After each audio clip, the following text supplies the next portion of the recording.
Hello, my name is Zhang Yueling. I'm an undergraduate student at the University of Science and Technology Beijing in China. The paper I will be presenting today is titled The Financial Statement Analysis of PepsiCo. PepsiCo has become a global branding leader for decades. It has major strategies and operating systems. But in recent years, when PepsiCo is experiencing serious changes, including global inflation, labor shortages, and other regulatory associated with the novel coronavirus pandemic. So whether it can maintain its leadership in industry is worth analyzing. Most of existing studies focus on the PepsiCo's changes in the beginning year of COVID-19. They did not put emphasis on the PepsiCo's changes when COVID-19 began to influence global economics. So today I will focus on the changes of PepsiCo financial ratios under the constant changing COVID-19 situations and its revenue projections based on current and future COVID-19 impacts. Here comes to ratio analysis. In order to better analyze the relevant ratios of the company, we select Coca-Cola as a comparison because Coca-Cola is the biggest competitor, which has similar products, organizational structure, and production process with PepsiCo. We use DuPont analysis to give an overall description of financial ratios changes of PepsiCo. First, compared with Coca-Cola, Pepsi has a higher profit margin, about 3 times. In the case of similar selling process, this means that the Pepsi has stronger control power over costs to generate more profit from sales. But Coca-Cola's assets turnover is twice than that of Pepsi, which means that Pepsi's ability to gain revenue with the same assets is not enough. It may be possible to increase investment in research and development funds through enhanced marketing to improve the efficiency of generating revenue assets from investment. Besides, Pepsi has higher leverage than Coca-Cola, which means Pepsi is likely to be more exposed to liabilities. In general, Pepsi has a higher return on equity ratio, which is the desired outcome for the company. But Coca-Cola Company has higher return on capital employed than Pepsi. But compared with Pepsi's performance in 2020, it shows worse profit margin, which may indicate less well-controlled in cost of sales, and with a higher assets turnover and lower leverage, leading to the lower return on equity, which is not desired by the company.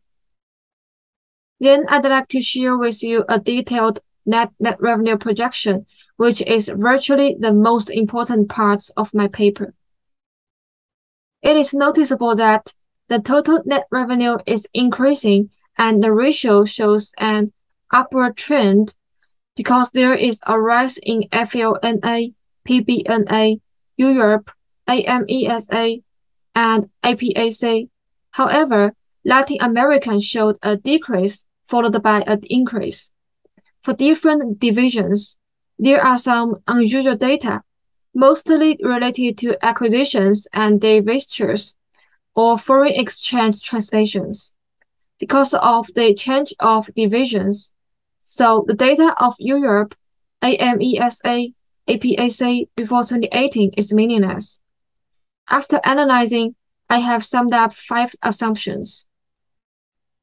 Assuming no significant change in the composition of net revenue over the next 5 years, assuming that there are no acquisitions and divestitures in the next 5 years, assuming that there are no favorable or unfavorable foreign exchange translations in the next 5 years, assuming the same revenue growth pattern will be followed until the epidemic is over, and assuming that the epidemic will end in 2025.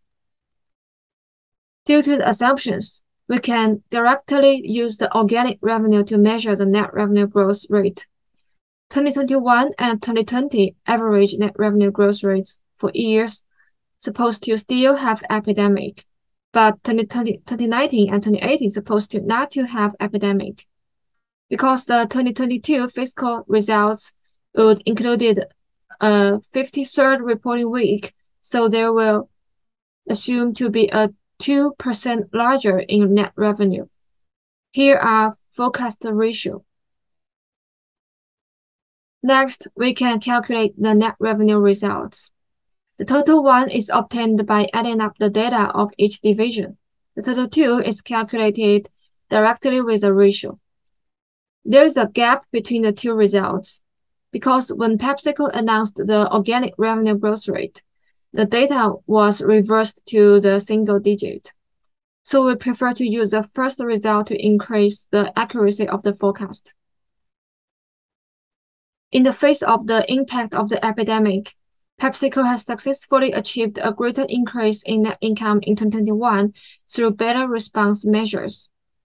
And the proposed PepsiCo positive enables the company to maintain a more stable supply chain, value chain, and closer relationship with customers in the foreseeable future. So it makes sense to think a few percentage points above the forecast results. Because a company cannot operate without activities we ignored before. There is definitely a difference between the forecast result and the actual net revenue results. However, by using the organic revenue growth rate and adding in the additional yearly related activity impacts on net revenue, it will get a more precise forecast, which is where this forecast makes sense. In conclusion, PepsiCo has a great potential of growth in the future. Although PepsiCo does not have a really good performance in the current fiscal year, it still has strong power to recover from the impact of COVID-19 and maintain its leading position through Pepsi's positive strategy and strong operating ability. Hopefully, what I've shared today could provide some operating implication to companies that are experiencing the COVID-19 pandemic. Okay, this is the end of my speech. I'm very glad to be here to share my thoughts with all of you guys. And thank you very much again.